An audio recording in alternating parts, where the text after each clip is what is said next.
بسم اللہ الرحمن الرحیم۔ السلام علیکم۔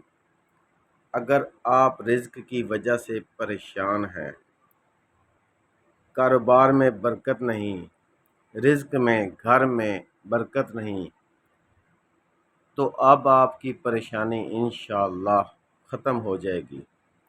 آپ کے لیے ایک چھوٹا سا وظیفہ لے کر آیا ہوں، جس کے کرنے سے انشاءاللہ آپ کی رزق کی تمام پریشانیاں ختم ہو جائیں گی۔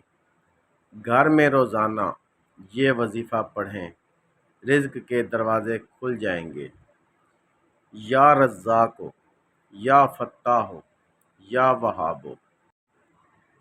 نبی کریم صلی اللہ تعالیٰ علیہ وسلم نے ارشاد فرمایا، جو شخص روزانہ سورہ واقعہ پڑھے اسے کبھی فقر نہیں آئے گا۔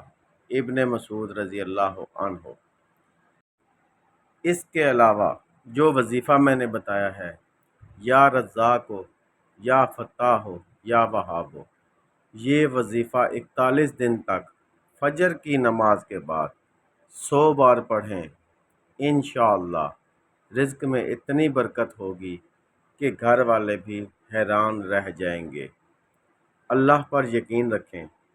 دنیا کے کسی بھی کونے سے آپ مجھے سن رہے ہیں، وہاں بیٹھ کر پڑھیں، انشاءاللہ اللہ آپ کی دعا قبول کرے گا۔ دعاؤں میں یاد رکھیے گا۔ اللہ حافظ۔